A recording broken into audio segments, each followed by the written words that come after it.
ছাত্ৰ ছাত্ৰীসকল তোমালোকক মই ইয়ালৈকে দিলোঁ কালি ভিডিঅ'টো দিলোঁ ন এতিয়া তোমালোকে মই গুৰুজনৰ প্ৰতি সদ আচৰণ কেনেকৈ কেইটামান পইণ্ট দি থৈছে সেইখিনি মই তোমালোকক পঢ়ি শুনাম তোমালোকে ভালকৈ শুনি যাবা আৰু নিজেও বুজিবলৈ চেষ্টা কৰিবা আগৰখিনি নিশ্চয় বুজি পাইছা তোমালোকে ন এতিয়া এই চোৱা এতিয়া সদ আচৰণবিলাক কাক কয় শিষ্টাচাৰ সদ আচৰণ এইবিলাক কাক কয় যিবিলাক মানুহে এখন নিজৰ সুস্থ সমাজ গঢ়ি তুলিবলৈ মানুহৰ আচৰণবিলাক যদি সহজ হয় তেওঁ সমাজখনৰ লগতো সুস্থভাৱে জীয়াই থাকিব পাৰিব যদি তেওঁ আচৰণবিলাক অসুস্থ হয় অসৎ হয় অশুদ্ধ হয় তেতিয়া তেওঁ সেই সমাজখনৰ লগত ভাল সমাজ এখনৰ লগত মিলি কেতিয়াও থাকিব নোৱাৰে এতিয়া চোৱা এতিয়া বিদ্যালয়খনতো সেই একে কথাই বিদ্যালয়খনৰ শিক্ষকসকলক তুমি যদি সন্মান নকৰা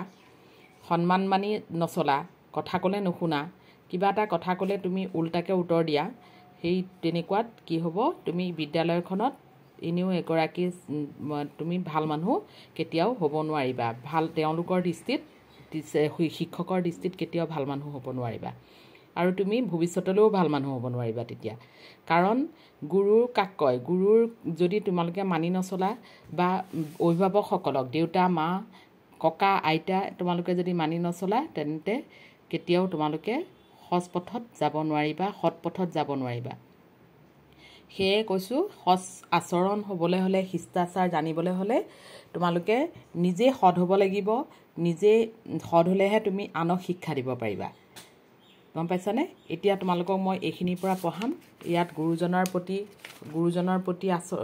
সৎ আচৰণ পিতৃ মাতৃৰ প্ৰতি আচৰণ আদৰ্শ পিতৃভক্তি শ্ৰী ৰামচন্দ্ৰ শ্ৰৱণ আৰু পুৰুষ কথা এইবিলাক চব আছে এইখিনি মই গোটেইখিনি মই তোমালোকক এতিয়া পাঠটো কমপ্লিট কৰি দিম এতিয়া চোৱা গুৰুজনৰ প্ৰতি সৎ আচৰণ ওপৰত আমাতকৈ বয়সত ডাঙৰ আমাৰ সমনীয়া আৰু আমাতকৈ বয়সত সৰুবিলাকৰ লগত কেনে আচৰণ কৰিব লাগে তাৰে আলোচনা সাধাৰণভাৱে কৰা হৈছে এতিয়া আমাতকৈ বয়সত ডাঙৰ বিদ্যা বুদ্ধিত শ্ৰেষ্ঠ শিক্ষক পিতা মাতা আৰু অন্যান্য গুৰুজনৰ লগত কেনে আচৰণ কৰিব লাগে তাৰে আৰু কিছুমান আলোচনা বিশেষভাৱে কৰা হ'ব আমাতকৈ যিসকল বয়সত ডাঙৰ তেওঁলোকক আমি সন্মান কৰা উচিত কিয়নো তেওঁলোকে আমাতকৈ আগতে সংসাৰলৈ অহা হেতুকে সংসাৰৰ আওভাও তেওঁলোকে আমাতকৈ বেছিকৈ জানে পুথিগত জ্ঞানতকৈ জীৱনৰ অভিজ্ঞতাৰ পৰা পোৱা জ্ঞানৰ মূল্য কম নহয় তেওঁলোকক বিদ্যা বুদ্ধি নাথাকিলেও অকল বয়সত ডাঙৰ কাৰণত তেওঁলোকক আমি সন্মান দেখুওৱা উচিত আৰু তেওঁলোকৰ জীৱনৰ অভিজ্ঞতা আমাতকৈ বেছি এই কথা অন্ততঃ আমাৰ বিনয় আৰু সৌজন্যৰ গুণত স্বীকাৰ কৰা উচিত যিবিলাক মানুহ আমাতকৈ বয়সত সৰু অথচ বিদ্যা বুদ্ধিত আমাতকৈ শ্ৰেষ্ঠ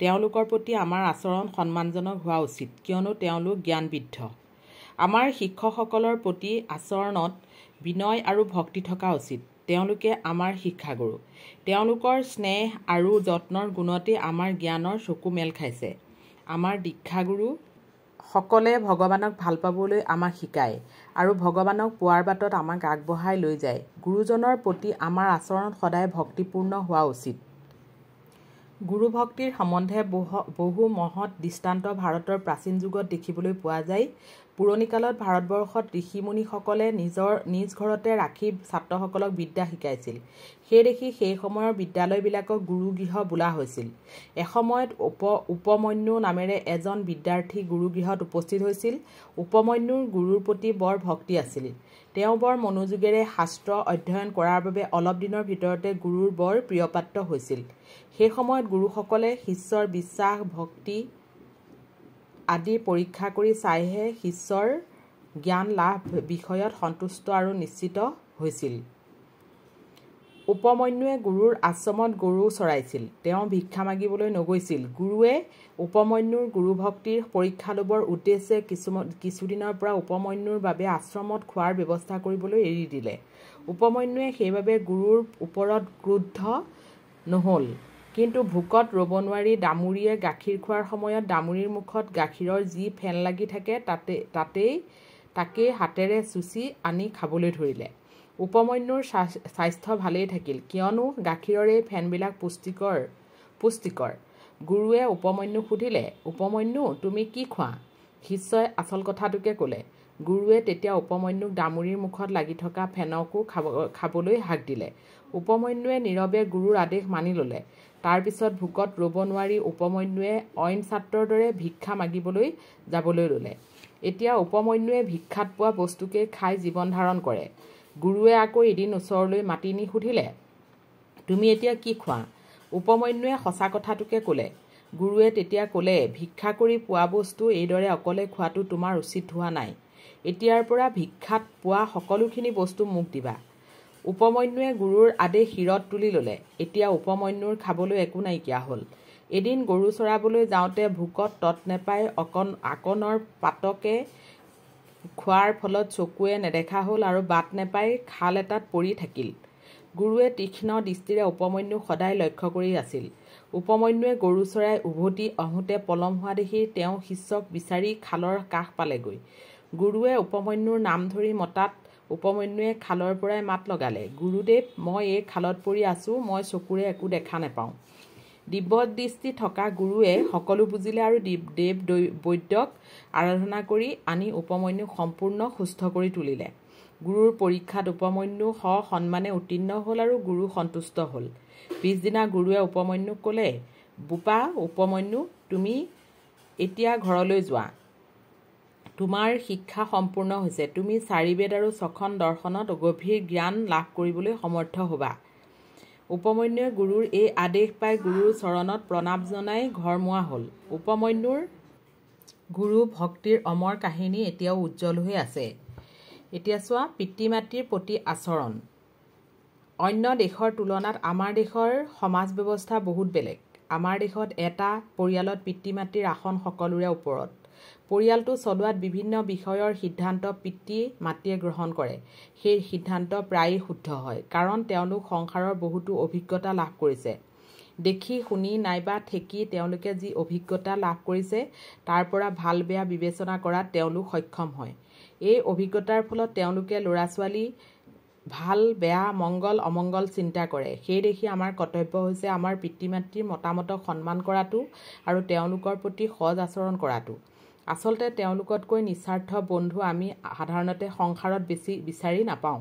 মাক দেউতাকৰ লগত বিভিন্ন বিষয়ত আলোচনা নাইবা তৰ্ক বিতৰ্ক হোৱাৰ সময়ত তেওঁলোকৰ প্ৰতি সজ আচৰণ দেখুৱাবলৈ পাহৰি যোৱাটো যিকোনো লোকৰে পক্ষে গৰ্হিত কথা।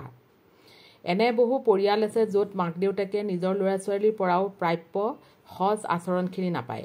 বহু সময়ত ল'ৰা ছোৱালীয়ে মাক বাপেকক বেয়া ব্যৱহাৰ কৰাও দেখা যায়। পৰিয়ালটোৰ সংস্কৃতিৰ অভাৱেই ইয়াৰ কাৰণ।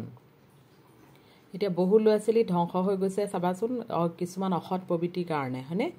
এতিয়া সেই প্ৰবৃত্তিখিনি যাতে তোমালোকে নকৰা, সেইটোকে এইটোৰ পিতৃ মাতৃৰ প্ৰতি আচৰণ পেৰেগ্ৰাফটোত বুজাইছে তোমালোকক। আদৰ্শ পিতৃভক্তি শ্ৰী ৰামচন্দ্ৰ শ্ৰৱণ আৰু পুৰুৰ কথা। আদৰ্শ পিতৃভক্তি শ্ৰী ৰামচন্দ্ৰ শ্ৰৱণ আৰু পুৰুৰ কথা। পিতৃ মাতৃৰ প্ৰতি অগাধ ভক্তি দেখুওৱাৰ কাহিনী আমাৰ পুৰণি ধৰ্মপুথিসমূহত উল্লেখ আছে। অন্য দেশৰ মানুহে যেতিয়া আমাৰ এই পুথিসমূহ পঢ়ে তেতিয়া তেওঁলোকে বিস্ময়ত অবাক হৈ পৰে। ৰামৰ পিতৃভক্তিৰ কথা কোনে নাজানে? ৰজা দশৰথে ৰাণী কৈকেয়ীক বৰ দিব খুজিছিল। ৰাণীয়ে কৈছিল, ভৰতক ৰজা পাতিব লাগে আৰু ৰামক 14 বছৰৰ বাবে বনবাস দিব লাগে। ৰজাই কিন্তু জ্যেষ্ঠ পুত্ৰ ৰামকহে ৰজা পাতিবলৈ সকলো যোজা কৰিছিল। সেয়ে ৰজা বিমূৰত পৰিল। সত্য ৰক্ষা কৰিবনে অধৰ্ম আচৰণ কৰি সত্য ভংগ কৰিব? ৰামে পিতাকক এই সংকটৰ পৰা ৰক্ষা কৰিলে। পিতাকে যাতে সত্য ভংগ কৰি ধৰ্মপথৰ পৰা পিছলি নপৰে তাৰ বাবে ৰামে নিজেই 14 বছৰ বনবাস কাটিবলৈ গাত ল'লে। আৰু যথাসময়ত ৰামে ভায়েক লক্ষ্মণ আৰু পতিব্ৰতা সতী সীতাক লগত লৈ বনলৈ গুচি গ'ল। এনে পিতৃভক্তিৰ দৃষ্টান্ত জগতত বিৰল। পিতৃ মাতৃৰ প্ৰতি অসীম ভক্তিৰ আন এটা দৃষ্টান্ত শ্ৰৱণে কি কৰিছিল? নমৰালৈকে শ্ৰৱণে অন্ধ মাক দেউতাকক ভাৰত তুলি কান্ধত লৈ ফুৰিছিল, তীৰ্থস্থানলৈ নিছিল। সেইদৰে পুৰুষ পিতৃভক্তিও শলাগিবলগীয়া। পুৰুষ আছিল মহাৰাজ যযাতিৰ নুমলীয়া পুতেক। এসময়ত মহাৰাজ যযাতিয়ে পতিৰ কৰ্তব্য নিয়মমতে পালন নকৰাত শহুৰেক শুক্ৰাচাৰ্যৰ কোপত পৰে। দৈত্যগুৰু শুক্ৰাচাৰ্যৰ শাপত তেওঁ যৌৱনকালতেই জৰাগ্ৰস্ত হয়।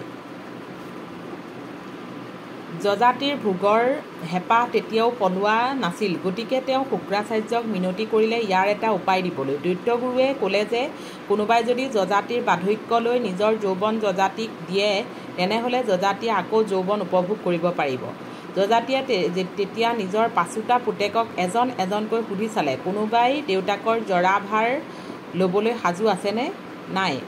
ডাঙৰ পুতেক যদুক সোধোতে যদুৱে ক'লে যে সংসাৰৰ সুখভোগ নকৰাকৈ তেওঁ ভোগৰ ফালে পিঠি দিব নোৱাৰে, গতিকে তেওঁ পিতাকৰ জৰাভাৰ ল'বলৈ অসমৰ্থ।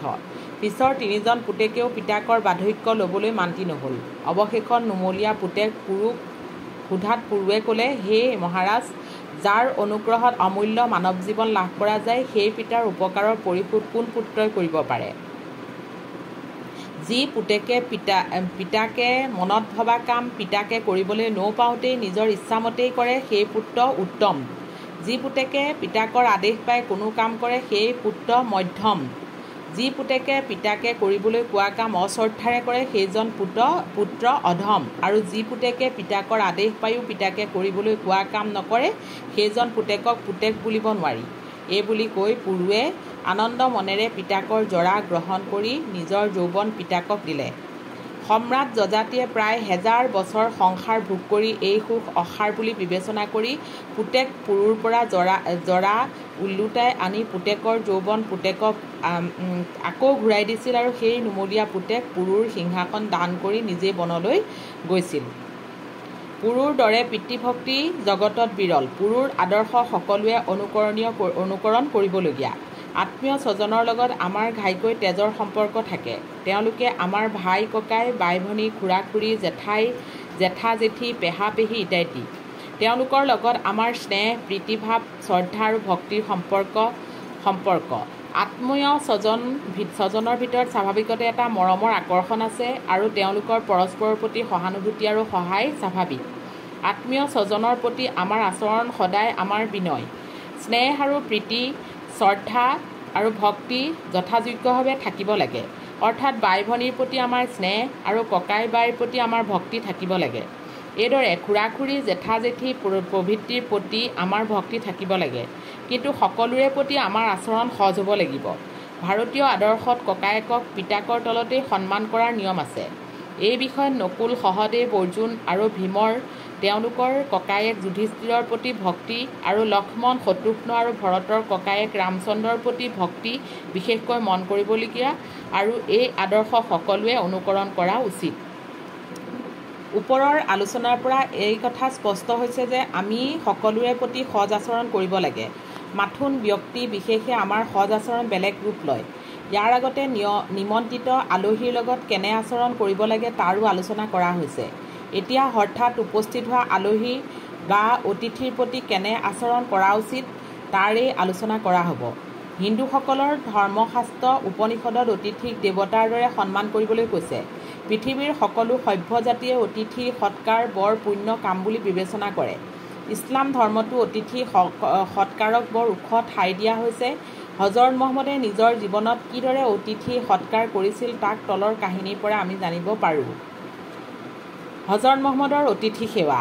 এতিয়া চোৱা, হজৰত মহম্মদৰ অতিথি সেৱাটোত আমি অতিথিক কেনেকৈ সন্মান কৰি চলিব লাগে, কেনেকৈ কি কৰিব লাগে, আচৰণ কৰিব লাগে সেইখিনিৰ বিষয়ে আমি শিকিম।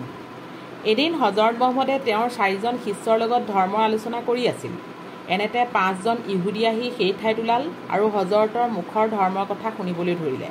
ধৰ্মৰ কথা শুনি থাকোঁতেই ৰাতি হ'ল আৰু ইহুদীকেইজন ৰাতি তাতে থাকিব লগা হ'ল। সেই সময়ত ইহুদীবিলাকে হজৰত মহম্মদক দেখিব নোৱাৰিছিল। তথাপি মহম্মদৰ ভক্তসকলে গাইপতি একোজন ইহুদীক আলহী হিচাপে ল'লে। এজন ইহুদী বৰ দুষ্ট প্ৰকৃতিৰ আছিল। সেইজনক এজন ভক্তয়ো নিজৰ ঘৰলৈ আলহী কৰি নিবলৈ মান্তি নহ'ল। হজৰতে নিজৰ ঘৰলৈকে সেইজন ইহুদীক নিলে। হজৰত মহম্মদে ৰাতিৰ আলহী ইহুদীজনক আদৰ সাদৰ কৰি খাবলৈ দিলে আৰু শুবলৈ বিচনা পাৰি দিলে। হজৰতে ৰাতিপুৱা শুই উঠি দেখিলে যে ইহুদীজন বিচনাত নাই, গুচি গৈছে। কিন্তু বিচনাখন মল মূত্ৰেৰে অত্যন্ত লেতেৰা হৈ আছে। ইয়াকে দেখি হজৰতৰ মনত বৰ দুখ লাগিল আৰু তেওঁৰ চকুৰ পানী ওলাব ধৰিলে। তেওঁ ভাবিলে যে ৰাতি তেওঁৰ আলহী অসুখ হৈছিল আৰু তেওঁ বৰ কষ্ট পাইছিল আৰু অসুখৰ সময়ত কোনেও শুশ্ৰূষা নকৰাত আলহীজনে হজৰতৰ ওপৰত খং কৰিয়েই এইদৰে মাত নিদিয়াকৈ গুচি গ'ল। হজৰতে হাই হাই কৰিবলৈ ধৰিলে আৰু আলহীক শুশ্ৰূষা কৰিবলৈ নোপোৱাৰ বাবে মনতে বৰ বেজাৰ কৰিবলৈ ধৰিলে। হজৰতে ইহুদীক শুবলৈ দিয়া বিচনাখন ধুবলৈ বুলি কোচা